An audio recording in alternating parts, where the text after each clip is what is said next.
JNTU Anantapur 1-2 బీటెక్లో ECE వాటికి related branches అంటే అలీడ్ బ్రాంచెస్ ఉంటాయి కదా, వాళ్ళకు నెట్వర్క్ అనాలిసిస్ అనే సబ్జెక్ట్ ఉంది. దాంట్లో ఇంపార్టెంట్ క్వశ్చన్స్ చెప్పమని చెప్పేసి అడుగుతా ఉన్నారండి. దాని గురించి చెప్పబోయే ముందు ఇంతవరకు ఈ ప్లేలిస్ట్ చెక్ చేసుకుని వాళ్ళు ప్లేలిస్ట్లు చెక్ చేసుకోండి. ఈ ఛానల్ సబ్స్క్రైబ్ చేసుకుని వాళ్ళు సబ్స్క్రైబ్ చేసుకోండి.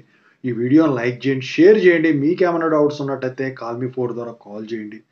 తెలుగు ఇంజనీరింగ్ ఎడ్యుకేషన్ టెలిగ్రామ్ ఛానల్లో జాయిన్ అవ్వండి. ఈ వీడియోకి ఒక హైప్ ఇవ్వండి. ఇక టాపిక్లో పెడితే నెట్వర్క్ అనాలిసిస్ రావాలంటే ముందు మీకు మ్యాథమెటిక్స్ రావాలండి, ఓకేనా. ఇక ఆ తర్వాత ఓమ్స్ లా రావాలి. ఇక ఆ తర్వాత వచ్చేసరికి మీకు ఈ టైం డొమైన్ ఏంటంటే తెలియాలి, ఓకేనా. మ్యాట్రిక్స్ ఇలాంటివి తెలియాల్సి ఉంటుంది.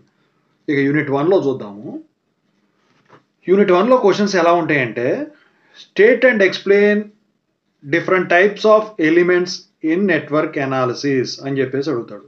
అది యాక్టివ్ ప్యాసివ్ మీ ఇష్టం, అది ఎగ్జాంపుల్స్తో సహా రాయమని చెప్పేసి అడుగుతాడండి. ఇక సోర్స్ ట్రాన్స్ఫర్మేషన్ మీద ప్రాబ్లం ఇస్తాడు. కరెంట్ నుంచి వోల్టేజ్ నుంచి కరెంటు, సర్క్యూట్ ఏదైనా కావచ్చు, అది పెద్దదైనా కావచ్చు, ఏదైనా కావచ్చు. ఎక్కువ శాతం మెష్ అనాలిసిస్, నోడల్ అనాలిసిస్ మీద కంపల్సరిగా ఒక క్వశ్చన్ అయితే ఉంటుందండి, ప్రాబ్లం, ఓకేనా.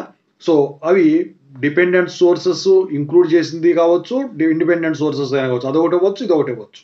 అంటే మెష్ అనాలిసిస్ మీద, నోడల్ అనాలిసిస్ మీద, దీని మీద ఏమో డిపెండెంట్ ఇస్తే దాని మీద ఇండిపెండెంట్ ఇస్తాడు, అలా అనమాట. అయితే డ్యువాలిటీ మీద ఎక్కువ శాతం వచ్చేసరికి ఈ డ్యువాలిటీ కంపారిజన్ అడుగుతాడండి షార్ట్ క్వశ్చన్స్లోను, ఎస్ఐ క్వశ్చన్లో.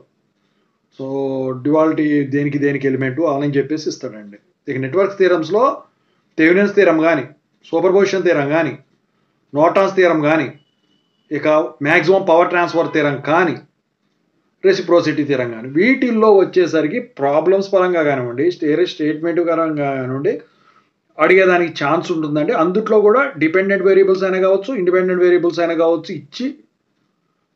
వేరియబుల్స్ కావచ్చు, సోర్సెస్ ఇచ్చి మిమ్మల్ని కనుక్కోమనే దానికి ఛాన్స్ ఉంటుంది రిక్వైర్డ్. ఈ కాంపెన్సేషను, సబ్స్టిట్యూషను, ఈ మిల్మెన్స్ అనేవి ఎప్పుడూ కానివ్వరు. యూనిట్ 2 చూసుకుంటే, యూనిట్ 2లో ఈ ట్రాన్సియెంట్స్, లాప్లాస్ ట్రాన్స్ఫార్మ్స్ ఉన్నాయి కదా. ఇందులో ట్రాన్సియెంట్స్ చాలా కష్టం అండి. మీరు అప్లై చేయండి. ఇనీషియల్ థియరం రావాలి, ఫైనల్ వాల్యూ థియరం కూడా రావాలి. Initial value theorem, final value theorems అని ఉంటాయి. అంటే ఆ స్టేట్ సబ్మిషన్ అనేది తెలియకపోతే మీరు ఇబ్బంది పడతారు. ఆర్కో రకంగా ఉంటుంది, ఎల్కో రకంగా ఉంటుంది, సీకో రకంగా ఉంటుంది. అంటే రెసిస్టర్, ఇండక్టర్, కెపాసిటర్, ఓకేనా. సో సడన్ చేంజెస్ ఏమో కొన్ని అలౌ చేయవు, కొన్ని అలౌ చేస్తాయి. దాని ప్రకారం మీరు అప్లై చేసుకోవాల్సి ఉంటుంది. అయితే ఇందులో వచ్చేసరికి ఏమిస్తాడు రా బాబు అంటే, ఖచ్చితంగా ఈ టైం కాన్స్టెంట్ కనుక్కోవడం కానీ, దాని మీద ప్రాబ్లం కానీ ఇస్తాడండి, ఓకేనా. సో ఒక సర్క్యూట్ ఇచ్చేసేసి దాని first order differential equation form చేయమంటారు. అది ఆర్ఎల్ సర్క్యూట్ కానీ, ఆర్సీ సర్క్యూట్ కానీ, ఓకేనా. దానికి డీసీ సోర్స్ అయినా ఇవ్వచ్చు, ఏసీ సోర్స్ అయినా కూడా ఇచ్చేదానికి ఛాన్స్ ఉంటుంది. ఇక ఈ response as related to explain rotation of roots అని ఉంది సార్, దాని మీద ఖచ్చితంగా క్వశ్చన్ ఉంటుందండి. ఇక లాప్లాస్ ట్రాన్స్ఫార్మ్స్ వచ్చేసరికి నాకు తెలిసి హెవీ సైడ్స్ ఎక్స్పాన్షన్ మీద ప్రాబ్లం ఇస్తాడు, పార్షల్ ఫ్రాక్షన్ ఎక్స్పాన్షన్ మీద ప్రాబ్లం ఇస్తాడు, లాప్లాస్ ట్రాన్స్ఫార్మ్ అప్లై మీద ప్రాబ్లం ఇస్తాడు. మూడిట్లో ఒకటి గ్యారంటీ, ఓకేనా.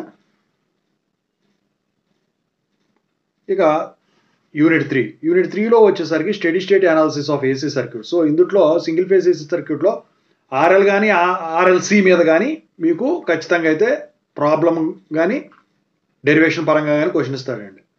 ఇక ఆ తర్వాత వచ్చేసరికి ఇంపెడెన్స్ కనుక్కోవటం, ఫేజర్స్ డయాగ్రామ్స్ గీయటం, వాటికి ఇవన్నీ కూడా, ఓకేనా, ప్రాబ్లమ్స్ పరంగా ఇస్తాడు. ఇక స్టార్ టు డెల్టా కన్వర్షన్ కానీ, డెల్టా టు స్టార్ కానీ, అయితే ఇక్కడ స్టార్ టు డెల్టా మాత్రమే ఇచ్చాడు కాబట్టి దాని మీద ఖచ్చితంగా ప్రాబ్లం టిపికల్గానే ఉంటుందండి, ఓకేనా. సో ఓవరాల్గా ఇది మెష్, నోడల్ అనాలిసిస్ ఇక వీటికి అప్లై చేయడం అనేది ఇక అందులో ఆటోమేటిక్ జరిగిపోతుంది కూడా చెప్పలేదు. ఇక యూనిట్ 4 చూసుకున్నట్టయితే రిజోనెన్స్.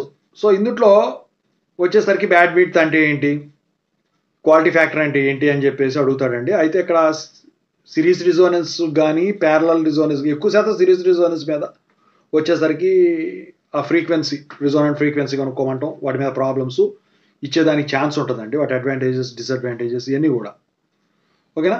సో ఇక ఆ తర్వాత కపుల్డ్ సర్క్యూట్స్. అందులో ఆ కపుల్డ్ సర్క్యూట్స్లో సెల్ఫ్ ఇండక్టెన్స్, మ్యూచువల్ ఇండక్టెన్స్ మీద, కోఎఫిషియంట్ ఆఫ్ కప్లింగ్ మీద వచ్చేసరికి షార్ట్ క్వశ్చన్స్ ఖచ్చితంగా ఇస్తాడు. ఇక ఎస్ఏ క్వశ్చన్స్ ఇస్తే స్టేట్ అండ్ ఎక్స్ప్లెయిన్ అని చెప్పేసి A question coefficient of coupling, B question dot convention గురించి అడుగుతాడండి. ఇక ఇందుట్లో వచ్చేసరికి ఈ కండక్టివ్లీ కపుల్డ్ ఈక్వల్ సర్క్యూట్స్లో వచ్చేసరికి ఆ ఈక్వేషన్స్ ఉంటాయి కదా, ఈక్వలెంట్ అండ్ ఎక్స్టెన్స్ అయి కనుక్కోవటం. సో వాటి మీద ప్రాబ్లమ్స్ ఇస్తాడండి. ఆ మ్యాగ్నెటిక్ సర్క్యూట్ మీద కూడా ప్రాబ్లమ్ ఇస్తాడు, థియరీ ఇస్తాడు. ఇక యూనిట్ 5 చూసుకున్నట్టయితే 2 పోర్ట్ నెట్వర్క్. సో ఇందుట్లో జెడ్ పారామీటర్స్ మీద కానివ్వండి, వై పారామీటర్స్ మీద కానివ్వండి, ట్రాన్స్మిషన్ లైన్ పారామీటర్స్ మీద కానివ్వండి, హెచ్ పారామీటర్స్ మీద కానివ్వండి, వీటిల్లో ఈజీగా ఇచ్చాడు అనుకోండి జెడ్ పారామీటర్స్, వై పారామీటర్స్ ఇస్తాడు. టఫ్గా ఇస్తే హెచ్ పారామీటర్స్ ఇస్తాడు, లేకపోతే ట్రాన్స్మిషన్ లైన్ పారామీటర్స్ ఇస్తాడు. ఎక్కువ శాతం transmission line parameters Z parameters మీద ఈజీగా ఉండేదానికి ఉంటుంది అనమాట. ఇక ఆ తర్వాత ఇందుట్లో వచ్చేసరికి ఒక పారామీటర్ నుంచి ఇంకో పారామీటర్ కన్వర్షన్ మీ వల్ల కాదండి, చాలా టఫ్గా ఉంటుంది. అది బెటర్ ఒమిట్ చేయడం మంచిది. మీరు చదువుకోగలంటే చదువుకోండి. ఇక ఇందులో ఇంకో ఇంపార్టెంట్ అంటే cascading of 2 port networks. So ఇవన్నీ కూడా ప్రాబ్లమ్స్ కొంచెం టఫ్గా ఉంటాయండి. సో జెడ్ పారామీటర్స్ మీద ఈజీయే, వై పారామీటర్స్ మీద ఈజీయే. సో ఇక ఈ పారామీటర్స్ మీద కనుక్కోవడం ఈజీ, కానీ రిలేషన్షిప్ రాబట్టడం అనేది అబ్బో పెద్ద టేబులే ఉంటుంది దాని మీద. సో అందుకనే దాన్ని ఒమిట్ చేసుకోండి, మీరు చేయగలంటే చేసుకోండి. ఇక అందుట్లో తర్వాత part image and iterative impedances అది ఉంది కదా. సో దాంట్లో ఎక్కువ శాతం వచ్చేసరికి ఈ ట్రాన్స్ఫర్ కాన్స్టెంట్స్ కనుక్కోవడం, లేకపోతే అటెన్యూయేటర్స్ అండ్ ప్యాడ్స్ అని ఉంది కదా, సో దాని మీద కానీ, లాటిస్ నెట్వర్క్ మీద కానీ, లేకపోతే ఇంపిడెన్స్ మ్యాచింగ్ నెట్వర్క్స్ మీద కానీ మీకు ఇచ్చేదానికైతే ఛాన్స్ ఉంది. అయితే ఓవరాల్గా నేను చెప్పొచ్చేది ఏంటంటే ఈ ప్రాబ్లమ్స్ అనేవి చూపించడం కష్టం అండి, దీనికి ఇంపార్టెంట్ అని, ఎందుకంటే ఏదైనా ఇవ్వచ్చు.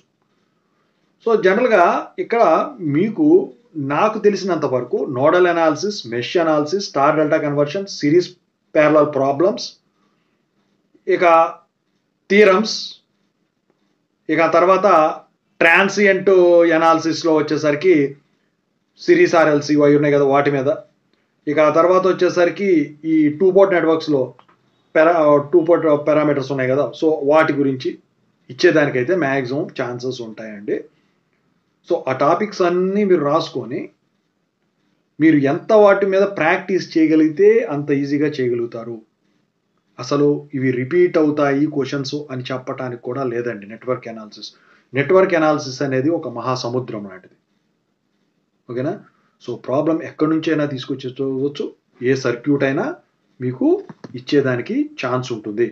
స్కోర్ మంచి గనక ఆడుకున్నారనుకోండి, దాంతో ఒక ఆట ఆడుకోవటానికి మంచి మార్కులు కూడా వస్తాయి. మీరు మార్కులతో కూడా ఆట ఆడుకోవచ్చు. కొంచెం టెన్షన్ పడ్డారనుకోండి ఏడుపే వస్తుంది.